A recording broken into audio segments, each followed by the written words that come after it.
시편 44편 1절 바로 위에 조그만한 글자가 있습니다.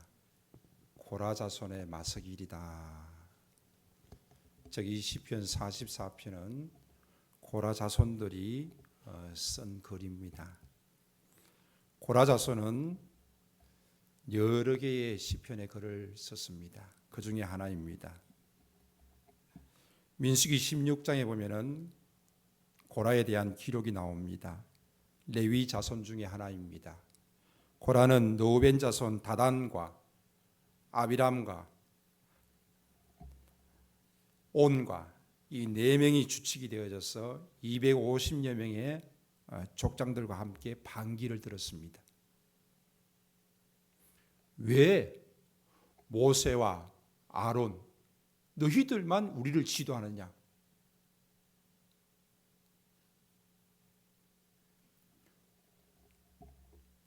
지도 구조에 대해서 개편을 요구합니다.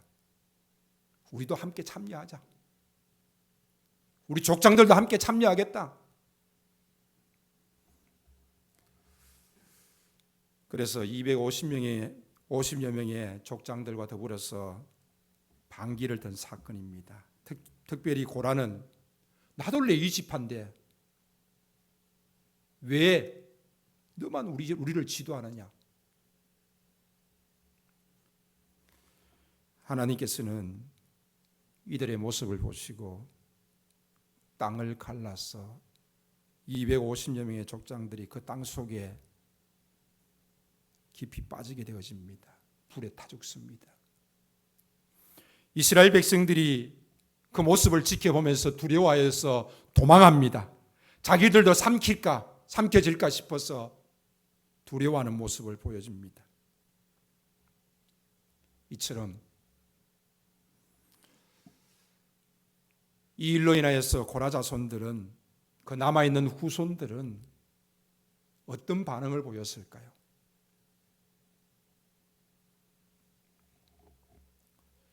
그 후손들은 변화된 삶을 살아가는 모습들을 똑똑하게 보여줍니다.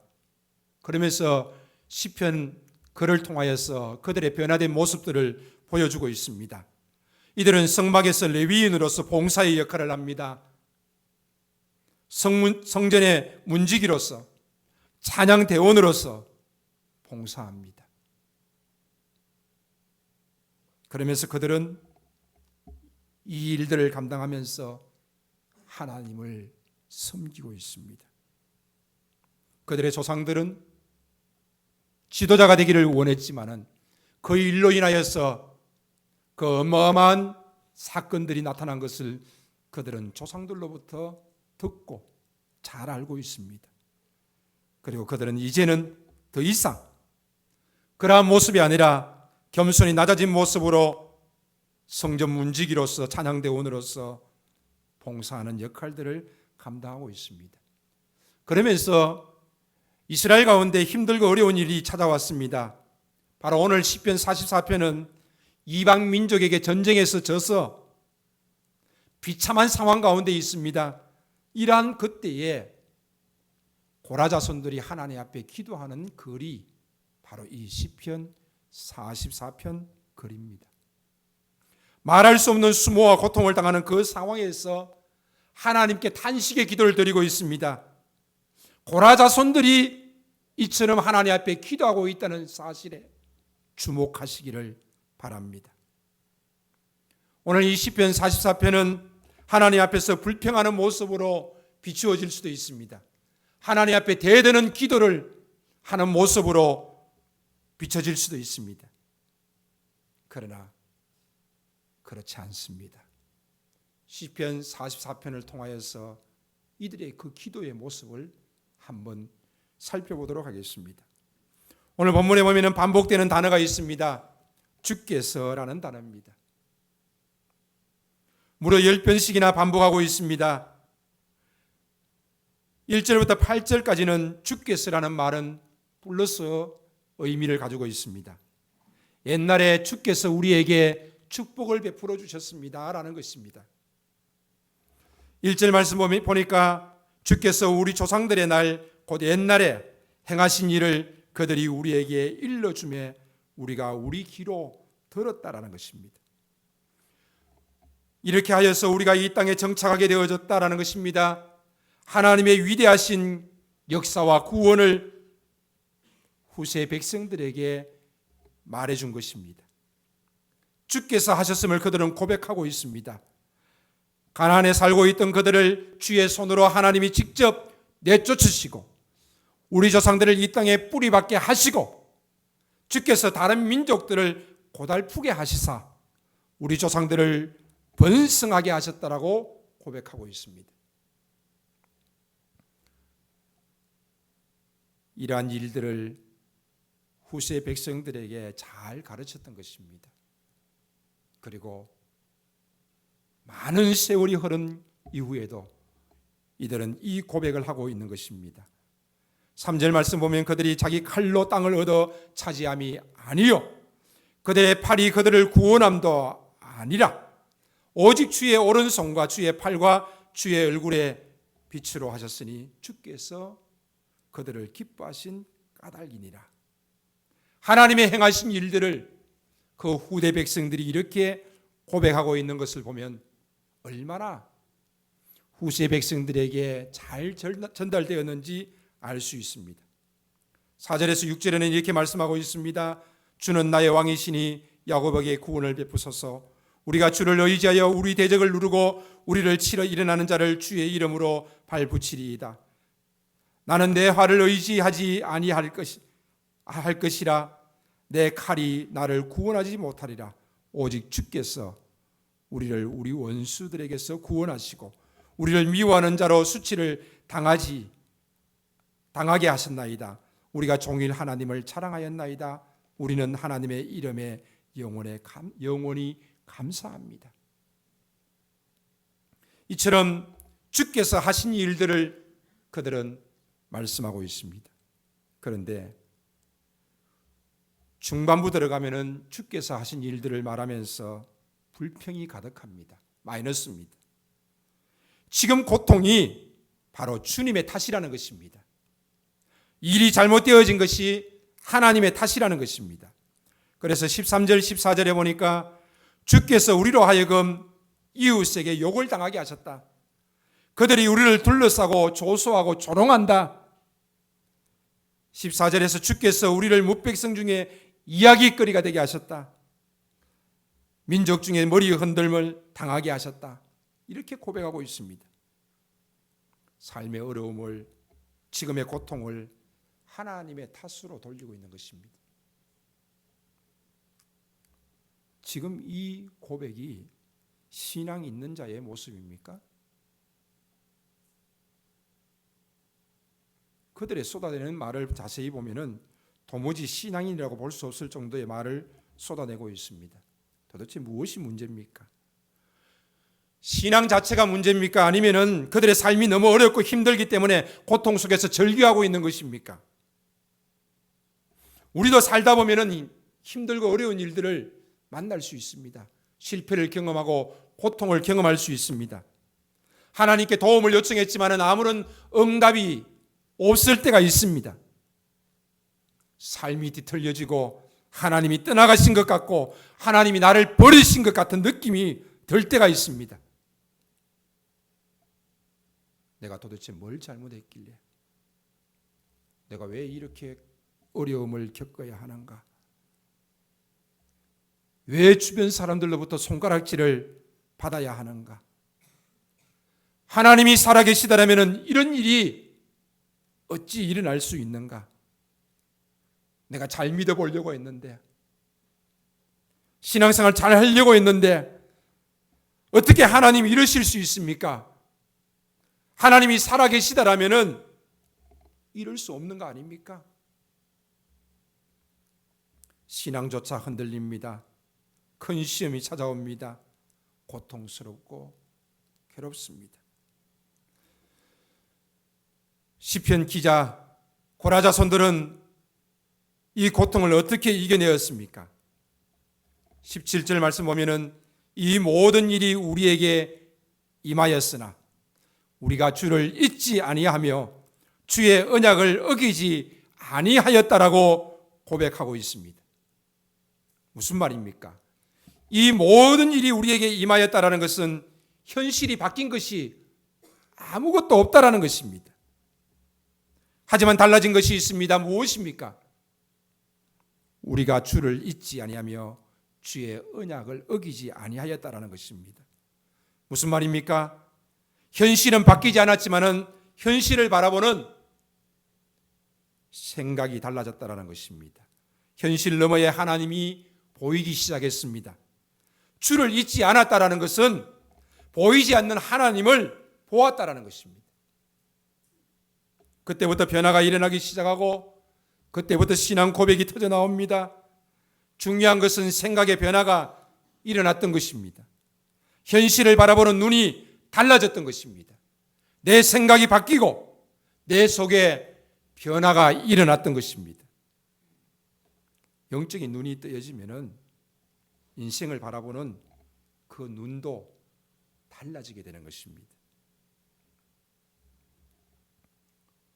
재난의 때 결코 우리에게 일어나지 않으면 좋겠지만 그러나 힘들고 어려운 고통의 문제는 인생 어느 누구에게나 찾아오기 마련입니다. 주님이 나와 함께 계시면은 저는 어떤 일이 와도 주님이 기뻐하시는 길, 주님이 원하시는 그 삶을 살 것이라는 것입니다. 내 형편과 처지를 바라보면은 정말 고통스럽고 소망이 없지만은 그 현실 너머에, 고통 너머에 계시는 하나님을 바라보면은 내가 믿음으로 나아갈 수 있다라는 것입니다. 하나님은 살아계시고 우리의 모든 삶을 주관하시는 분이십니다.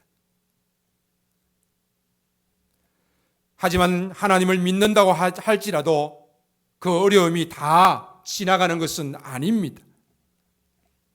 항상 환난 가운데 하나님이 지켜주신다고 고백하지만은 하나님이 없는 것 같을 때가 있습니다. 우리가 잘못했을 때 징계로 당하는 고난도 있습니다. 잘못하지 않았음에도 불구하고 우리를 더욱 성숙시키기 위한 하나님이 주시는 고난도 있습니다. 그러나 어떻게 이러한 일들이 일어날 수 있느냐라고 반문할 수 있지만은 그 너머에 계신 하나님을 볼 수 있다라면은 이 고난도 충분히 이겨낼 수 있을 것입니다. 시편 기자는 1절에서 8절에 과거에 행하셨던 하나님을 기억했습니다. 하나님의 위대한 행적을 말하면서 하나님이 하셨음을 분명하게 고백하고 있습니다.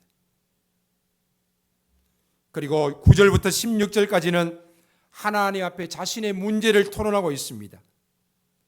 옛적에 하나님께서 많은 은혜를 베풀어 주셨지만은 지금 현재 그들에게 닥쳐진 고통을 말하고 있습니다.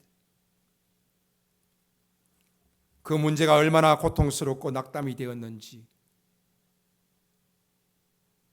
너무 솔직하게 털어놓아서 그 아픈 고백들이 하나님께 대드는 식, 불평하는 모습으로 보여지기도 합니다. 그리고 17절부터 22절까지는 하나님 앞에서 자신의 신앙과의 삶을 영적으로 진단하는 모습을 보여주고 있습니다. 그러면서 그는 하나님의 인자하심을 마지막으로 고백하고 있습니다. 17절 말씀 보십시오.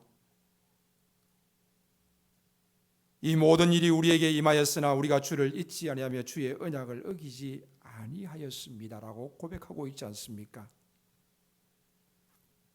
하나님의 언약을 붙들면서 살아내고 있습니다. 하나님께서 고통스럽게 하셨는데 그럼에도 불구하고 그들은 하나님의 언약을 붙들고 있다는 것입니다.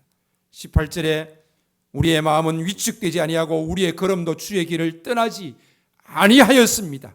19절에 우리는 주께서 우리를 성냥이의 처소에 밀어넣으시고 사망의 그늘로 덮으셨습니다. 20절에 우리가 우리 하나님의 이름을 잊어버렸거나 우리 손을 이방 신에게 향하여 폈다면 우리 하나님의 일을 알아내지 아니하셨으리까 하지 않았다라는 것입니다. 하나님의 이름을 잊어버린 적도 없고 우리의 손을 이방 신에게 편 적도 없다라는 것입니다. 21절에 하나님이 이를 알아내지 아니하셨으리까 물어주는 마음의 비밀을 아시나이다. 우리가 종일 주를 위하여 죽임을 당하게 되며 도살할 양같이 여김을 받았나이다. 시편 44편의 해석은 참 어렵고 힘듭니다. 하지만 이 시편 44편의 깊은 해답은 마지막 부분에 있습니다.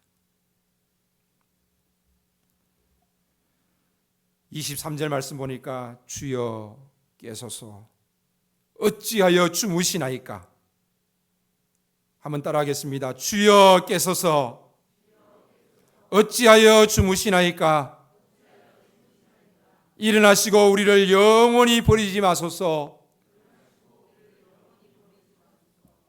이것이 고라자손의 탄식의 기도입니다. 주여 깨소서 어찌하여 주무시나이까.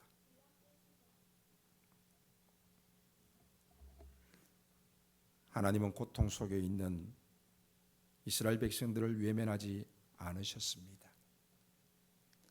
광야길 가운데 그들은 고통 가운데 있었다고 생각했지만 하나님은 그들을 안으셨습니다.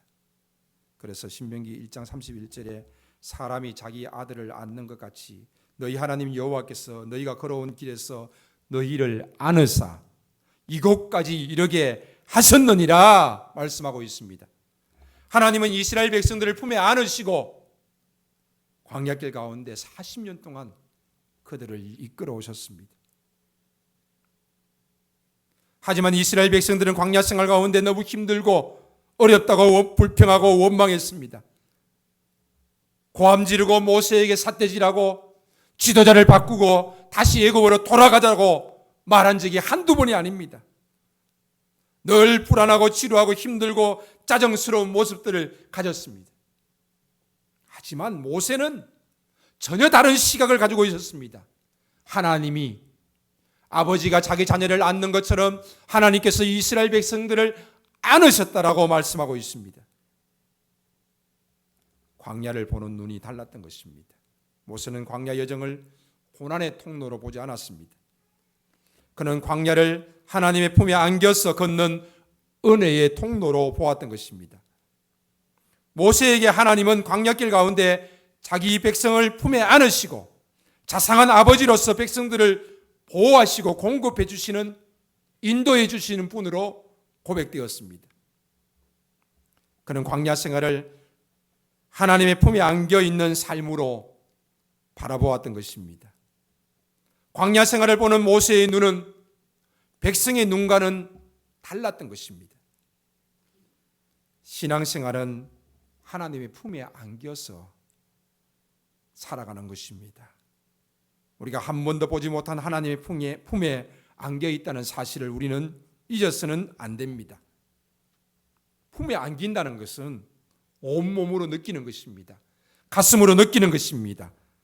감정적으로 느끼는 것입니다. 이성이 아닙니다. 감성입니다. 혼잡한 세상과 고통과 힘들고 어려운 삶의 모습 속에서 어떻게 우리는 자유할 수 있습니까? 하나님의 품에 안겼다는 사실을 기억하는 것입니다. 두려워하지 않고 당당하게 문제를 극복할 수 있는 길, 바로 하나님의 안아주심을 느끼는 것입니다. 바로 이것을 시편 44편에서는 인자하심으로 표현하고 있습니다. 하나님은 우리에게 고난당하는 이유를 설명해 주지 않습니다. 때로는 예상치 못한 고난을 당할 때도 있고 우리의 고통 가운데 우리는 알 수 없는 그 이유 때문에 더더욱 아파할 때도 있습니다. 그러나 그러한 그때에도 하나님은 우리와 함께 하십니다. 우리가 해야 될 일이 있다라면 어려운 상황 가운데 하나님께 도움을 구하는 것이요 인자하신 하나님을 고백하며 나아가는 것입니다. 25절 말씀 보시겠습니다. 일어나 우리를 도우소서. 주의 인자심으로 말미암아 우리를 구원하소서.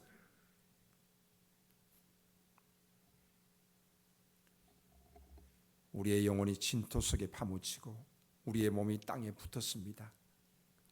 지금 처해 있는 상황이 완전히 바닥에 엎드러진 상태입니다. 그러나 주의 인자하심을 고백하고 있습니다. 26절에 일어나 우리를 도우소서. 주의 인자하심으로 말미암아 우리를 구원하소서.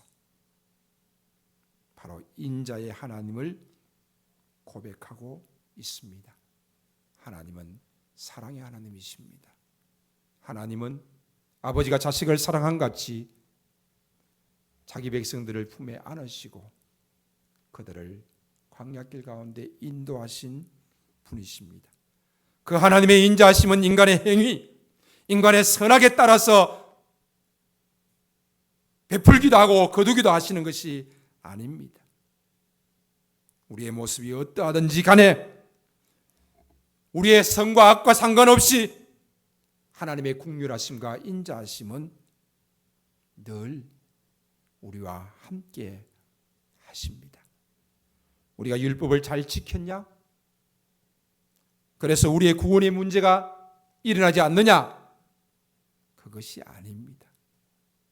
자식은 못나도 자식입니다. 우리가 못났어도 우리가 하나님 곁에 늘 견고하게 서 있을 수 있는 것은 바로 하나님의 사랑입니다. 하나님의 불쌍히 여기심과 자비하심과 사랑하심, 바로 인자하심입니다. 그것이 우리의 전부입니다. 그 하나님의 인자하심을 우리가 우리의 삶에 주어지는 고통과 어려움으로 말미암아서 바꾸었어야 되겠습니까? 하나님을 제안했어야 되겠습니까?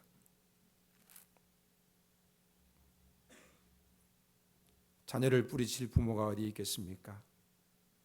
하지만 우리는 어려운 상황을 만나면 불평하기가 일쑤입니다.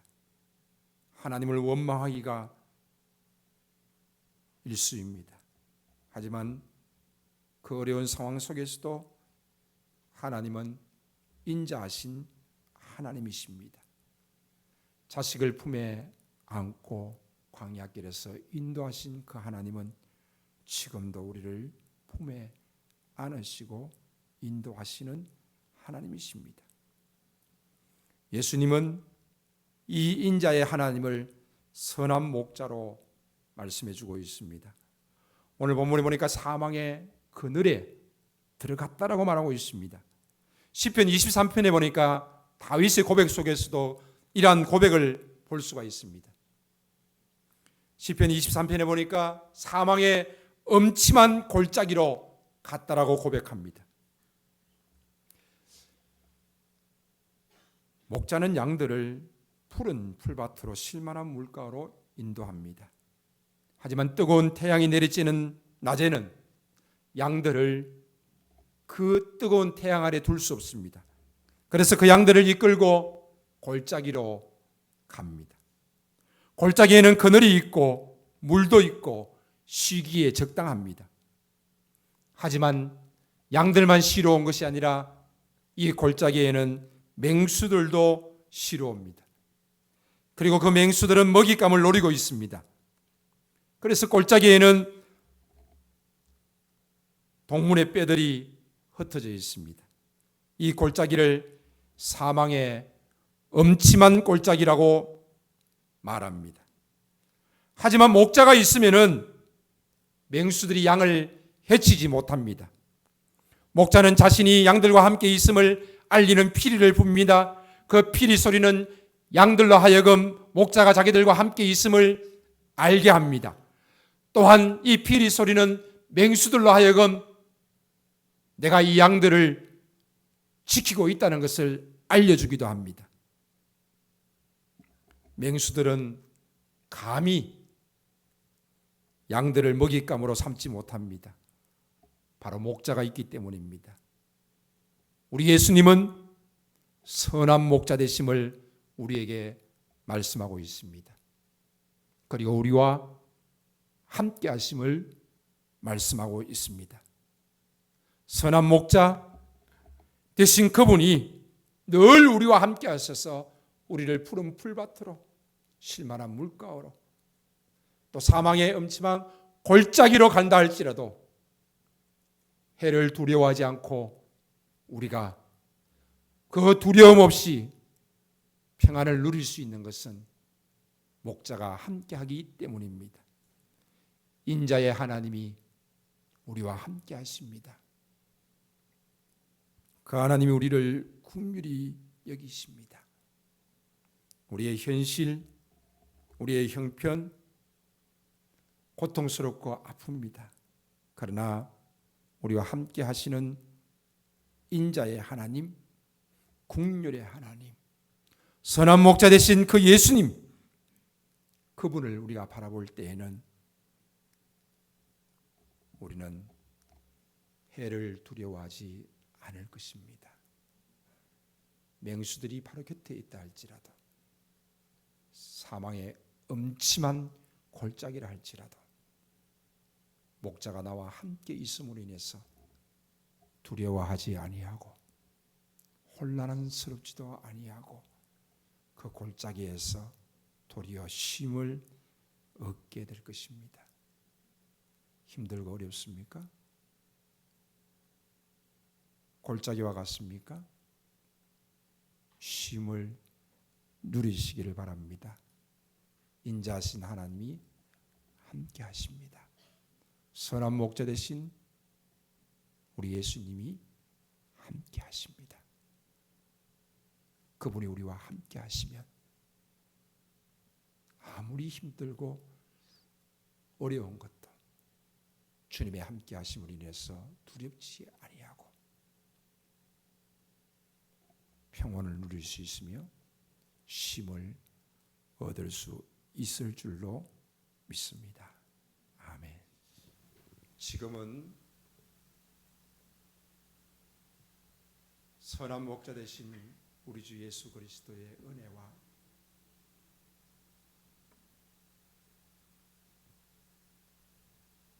인자가 많으신 하나님의 사랑하심과 늘 우리와 함께 하셔서 사망의 음침한 골짜기를 지날 때도 해를 두려워하지 않게 하시는 성령님의 함께 하시고 도우시는 역사가 사랑하는 우리 자녀들 가운데, 여러분의 삶 가운데, 가정과 교회와 우리 D6 사역 위에 이제로부터 영원토록 함께 있을지어다. 아멘.